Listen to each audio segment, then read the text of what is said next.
Okay, well, hello. Hey. I'm Shelley Cooper. Well, that's a good picture. Okay, that's good. Um, I'm Shelley Cooper, and I'm from Kansas City. And we spoke. It's been about 2, 3 years Been a ago. while, yeah. For a while, yeah, just as I was getting my software started, and so I'm reaching out to healthcare providers, supporters, people in the healthcare space with general questions. And we're working with um, Cascade Media, located in the Midwest, branching outward, national, soon to be national um, communications network. And we're also working with local newspapers as well in partnerships. So, what I'm doing as owner of Diversity Telehealth and also creator of the Come On Now platform, we're talking with people in the healthcare space to get information back to underserved communities, people of color, people who normally don't have access to care, don't have access to this information. And so the purpose of my column and my show Talking with You is to educate, enlighten, and empower the listener. So we want to know, first of all, what led you to medicine and what some of your goals were, and what you think some of the most important um, takeaways that we can have from your discussion today. So, what led you into medicine? What was your journey? What's your main goal? And what can you share with us that would be helpful, that would educate, enlighten, and empower? Okay. So yeah, I'll start by answering the first question, and you may have to remind me of the other ones as we go forward. What led me to medicine? My mother was a registered nurse, and dad was a lawyer. I think my parents always pushed education. They kind of always kind of ask us to follow your dreams. Whatever your heart speaks to you, you should go into that. Unfortunately, I had an older brother, 2 years older than me. He suffered from epilepsy since, as far as I can remember. And I was always drawn to try to understand what the brain was, what the nerves were. I was always good at science and math. And I got to college. I was at a fork in the road. I was going to major in mathematics or neuroscience. I went and majored in neuroscience. I wanted to always pursue neurosurgery. And that's kind of what led me to it, and I loved it. I think throughout medical school, I knew I wanted to do neurosurgery, but I also knew that I wanted to be impactful not only in the hospital operating room, but beyond that in the community. I didn't know necessarily what that meant or what my role would be, but I always kind of generally follow that path. And when I was in residency, kind of that ethos continued, and I began to do a lot of volunteer work overseas. Went to Guatemala, went to China twice, worked in some hospitals, and I also spent like 3 months in Africa. And I really wanted to get a hold on what it really meant to heal people, what it really meant to provide care. And I find that before if I talk to my younger self in high school, middle school, even early college, I always thought that science, math is so black and white. It's either this or that. It's got to be there's a right answer, there's a wrong answer. And then when you actually really get into being a provider of healthcare, you realize that's far from the truth. It's far a easy solution, even with the same type of brain tumor you got to cut out on one person or two people, or the same kind of surgical fixing problem. Just being able to perform neurosurgery in a few different continents, even countries, you find that the goals of those surgeries become very different according to what people's access are to follow-up care. Let's say the patient doesn't have any radiation to follow up with, and they're in a part of China. Well, they're going to have the maximum kind of resection surgery possible, despite it creating a neurological deficit. And in America, we probably wouldn't do aggressive surgery like that because we have the infrastructure for people to follow up. And so, just traveling, beginning to see different cultures, see how the same discipline of medicine is practiced very differently, you understand that actually treating people through medicine is a very nuanced thing, and that's kind of what led me to it. That's been my role in medicine. You know, I enjoy practicing neurosurgery. I want to get back to doing some of my volunteer stuff overseas, but the COVID pandemic kind of halted that. But since then, I've gone on to join the board of Thomas Jefferson Hospital. I was a fellow there in spine.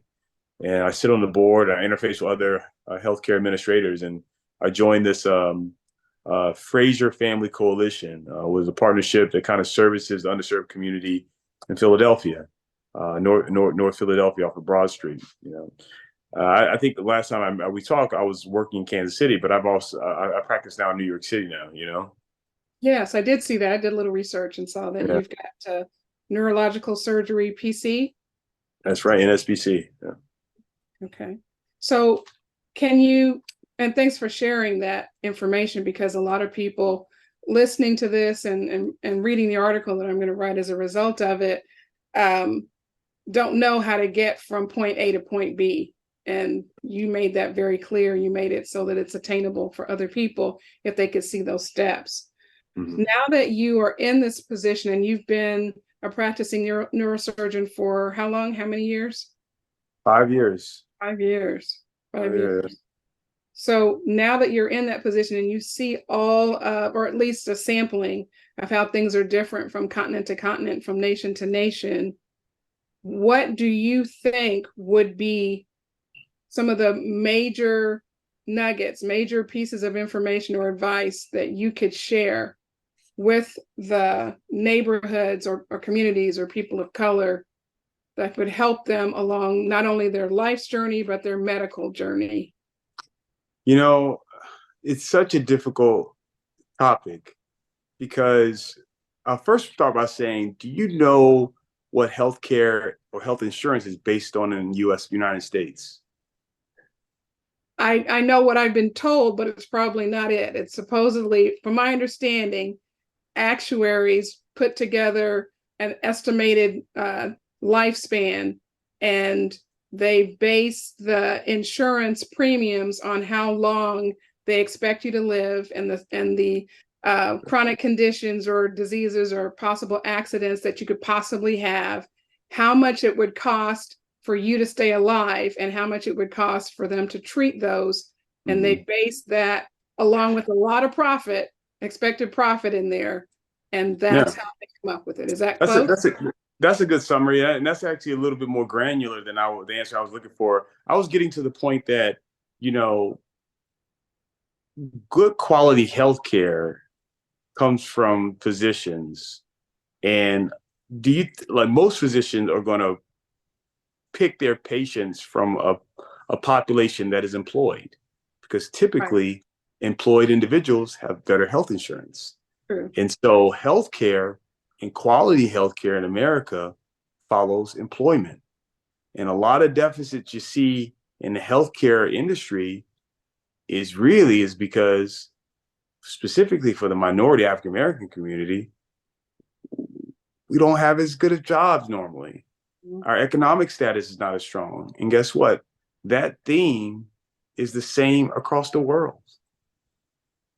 People in lower socioeconomic status are always ridden with more problematic health problems.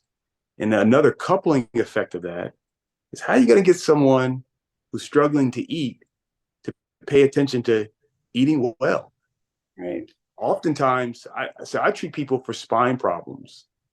And I tell people all the time, some people need spine surgery for pain, some people don't.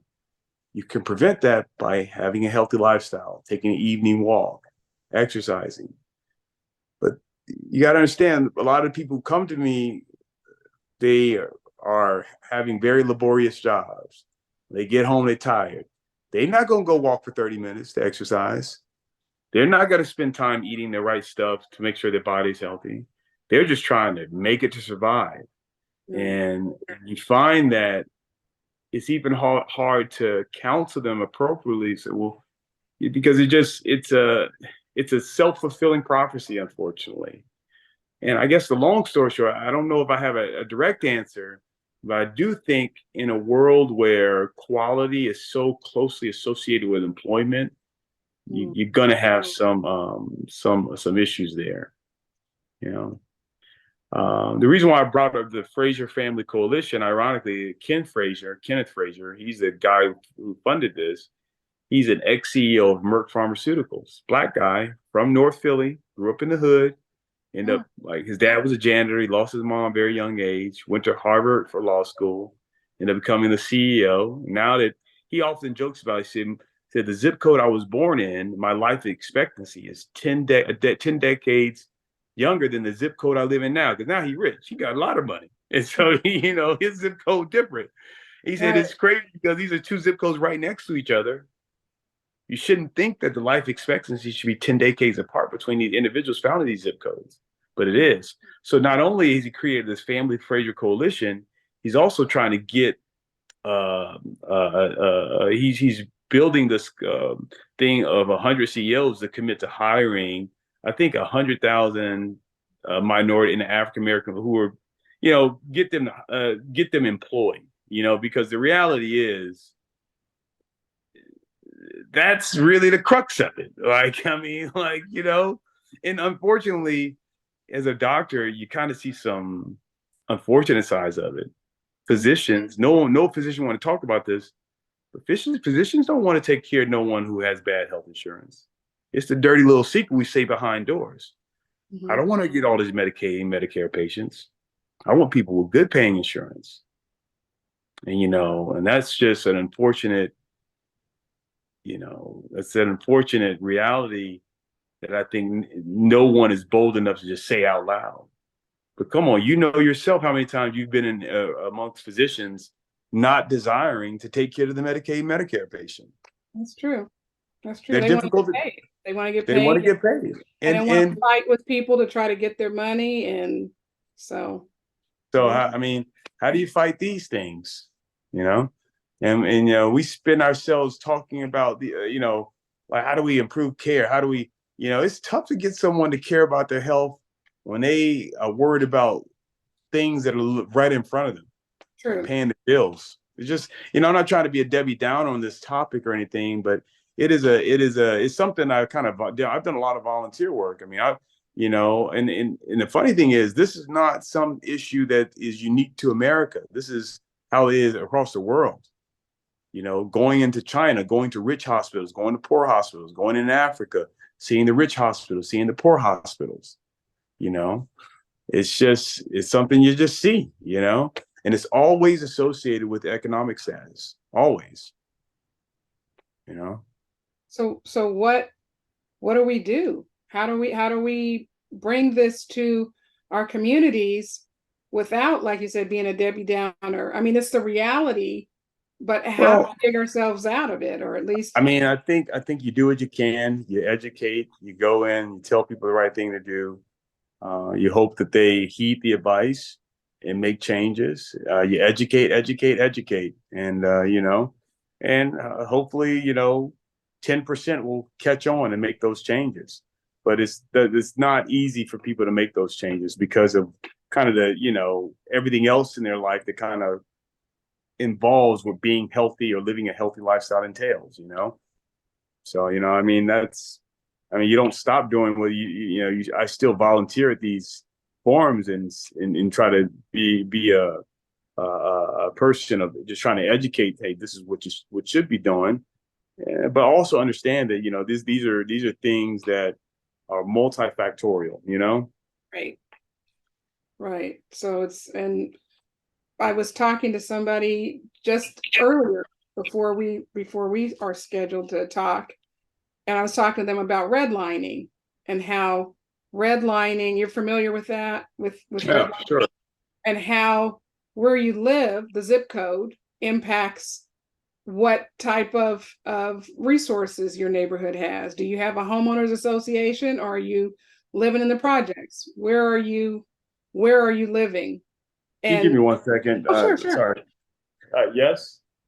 Is there a particular spot you wanted out here with a lot of the people, or you wanted to sit in the bottom? Sit in the closet spot.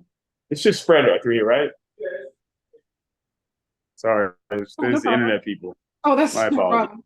No problem at all. So, if we're forced to live in certain areas because you don't have the economic, as you mentioned, economic stability to live wherever you want to live, that means you're not going to go to the schools that are probably going to put you where you need to be, which means you're not going to get the job that you need, or the job that's going to pay you what you want to be paid, which means you're not going to have the health care that you need, which means you're not going to live it. So all, like you're saying, is multifactorial, but some of those things we do have control over, and what can we control so that we can change that, the trajectory of how that works. Otherwise, so like you said, self-fulfilling prophecy, but there has to be at least one or two of those factors that we have control over that we can change that'll lead to a better lifestyle. I mean, I think the things that I've kind of tried to involve my efforts in is like, so there was a recent great article. It was a pilot program. You may have heard of it. It was geared towards African American men. It was reaching out to their barbershops, Yes. doing diabetes and hypertension screening. And it's actually really effective. Do you know what happened at the end of that study? No, what? A lot of the guys didn't continue to follow up. Well, there was something similar for beauty shops with breast cancer, and they gave out capes so that the women could lift the cape up. The cape was printed upside down, so the women could look at it and read it as they were sitting in the beautician's chair. But I haven't heard anything else about it. It came across, it had really good following, but I don't know what happened after that. So I don't know, but I mean,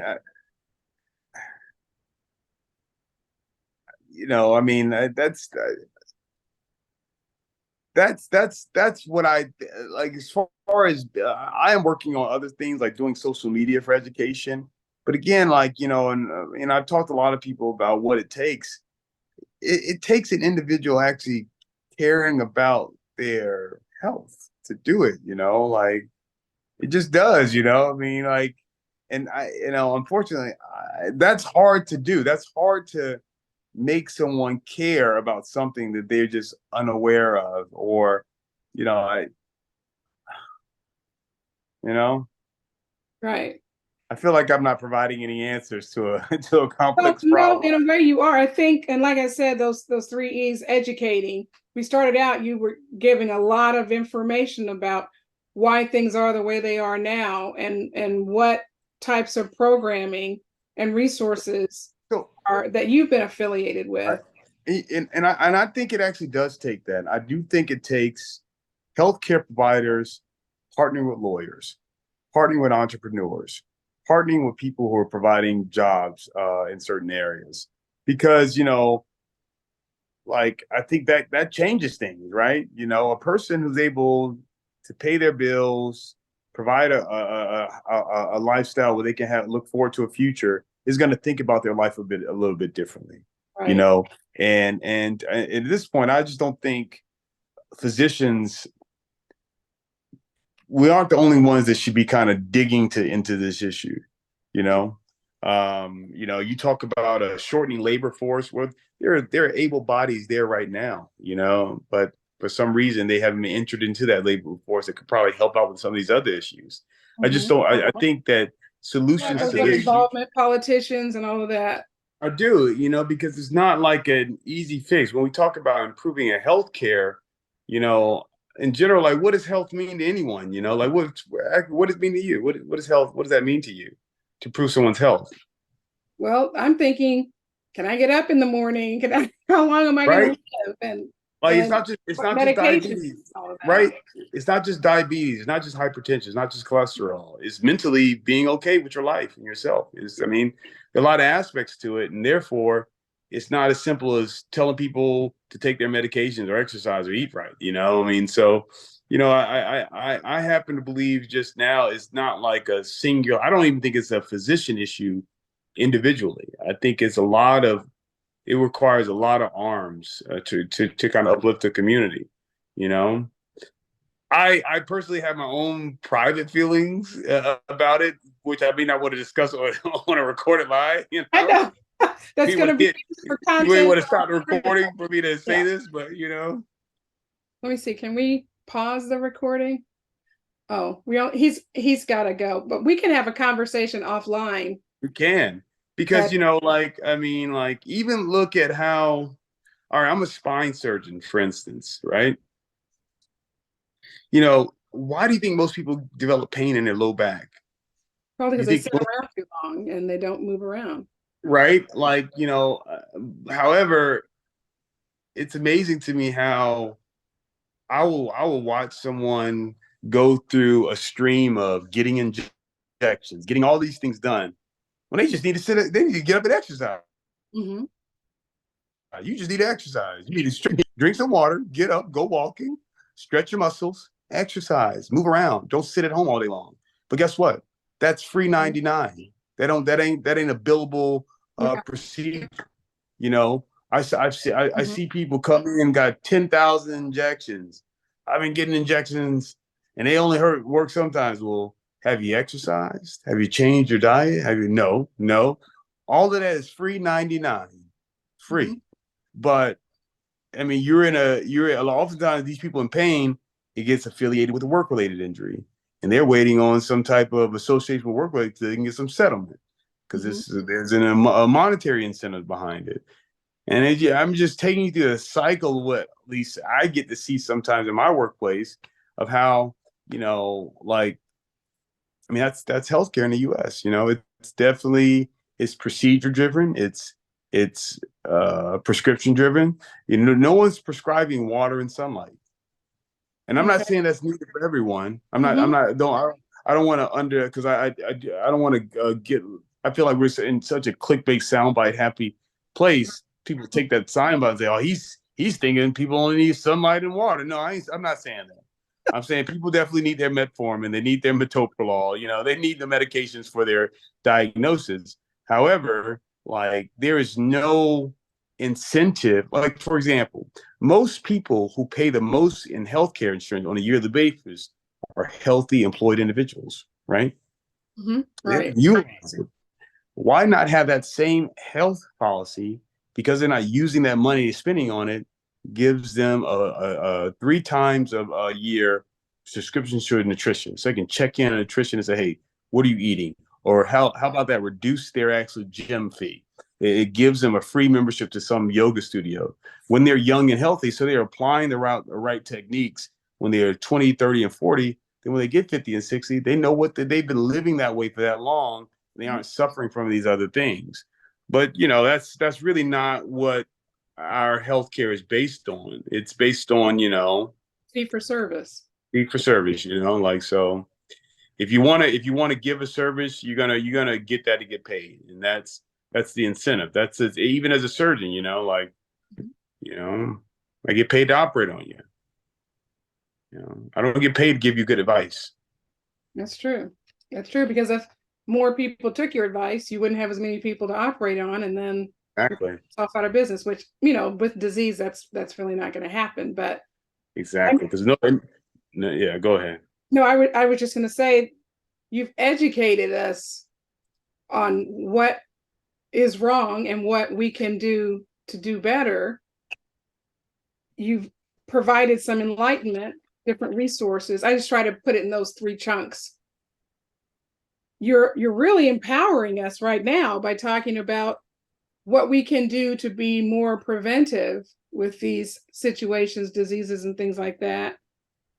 How else can we empower ourselves by taking control of our own health? Can you think of? I think there's already a huge trust issue in our community in regards to healthcare providers. Just is. I mean, there's and I'm not saying all of it, but there seems to be some trust issues going on there, and often and again, it's like it's based on pseudo truths. There's some truth to what they're saying, like people refer to this Tuskegee experiments. Those things have all happened. At the same time, I think that event warps like reality so much that they're unwilling to accept. No, you need the COVID vaccine, bro. I know they were experimenting on us before, but that COVID vaccine is actually good for you. That's true. That's true. Like I well, doesn't it kill people? COVID kills people. That's true. Like, I got it. So, like I laugh at myself. Say, make it make sense. Well, it sounds like there are a lot of common sense things that we can do to empower ourselves, and I do. And I really, and we've got to shut it down, but I'm so grateful for the time that you were able to give me. And I'm hoping this leads to continuous conversations. I'm sure there's some more things that you'd like to share with us. Oh, go ahead. And so maybe we can schedule a follow-up if that's okay with you. I'll tell you a brief story. After I left Kansas City last time, I moved to New York, December 2020. Took my boards. My mom got hospitalized May 2021. I lost her August. Sorry. It was tough for me that year. And I remember being in the hospital in May with her, and I'm a health professional. I know when it's time to leave a hospital and time to stay. Okay, I tell, hey, we stay here. She not making it out of here. We're gonna get her the best thing. And in the midst of that, I'm from South Carolina. It's a small state. I met this other, black family, black woman. Her mom had been in the hospital. She didn't know what to ask. She didn't know her head from her tail. And I took her through the steps. Okay, what is your diagnosis? And I said, wow, I really want to create an app so people can log in and say, hey, I have a family member in ICU. These are the things I know, and prompt them with questions they should be asking and checking in for. So the health professional knows that, hey, I'm dealing, but a lot of times the information is not given in a relatable way, and they're stuck not knowing what next to ask and not knowing what's available to them, and it's been on my heart to kind of develop something like that because, I was in the midst of it. I said, hey, the only reason my mom got treated differently because of who I was, and I came down there and I was present and I knew the right things to ask. Right. And again, I think this is a mountain to move. You got to take small chunks at the same time, stay diligent with what you're doing. Also recognize and understand, despite spending days, months, years trying to educate people, some people ain't gonna get it. Yeah. Just not, and that's the unfortunate thing. But that doesn't mean you should stop. You should probably continue to do it because those seeds are going to take roots in some heart, and that one heart it takes root to, maybe that's the person who's going to change it for his family or her family. You know what I mean? And so it's an exhausting process. I'm not going to sit here and act like it's not. I'm just not. I'm not going to sit here and act like it's always fun. It's frustrating sometimes dealing with your people. It is. Yeah. But you got to keep doing it. You're put on this earth to do that, so you have to do it. You have to make it happen. But yeah. I appreciate you. I appreciate the information you shared, and we're better for it. And at this time, we're going to shut it down. But sure. I'm gonna keep that rain check open for another visit, another time, and we can. I would love to. And I'll be a little bit more kept. You caught me in a movie. I said I can do this. Well, I only could put my screensaver. I don't have to show my face because I mean. But we need to see who we're talking to, and I get it. I think this is good. But let's follow up. You prompted some more questions, and sure. we're gonna make this happen again. Yeah, sure. And I hope I wasn't too candid. I'm not trying. No, this is what we need. This is what we need. This is perfect. Perfect.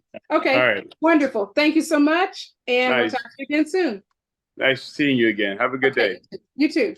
The program is brought to you by the Kansas City Business Association.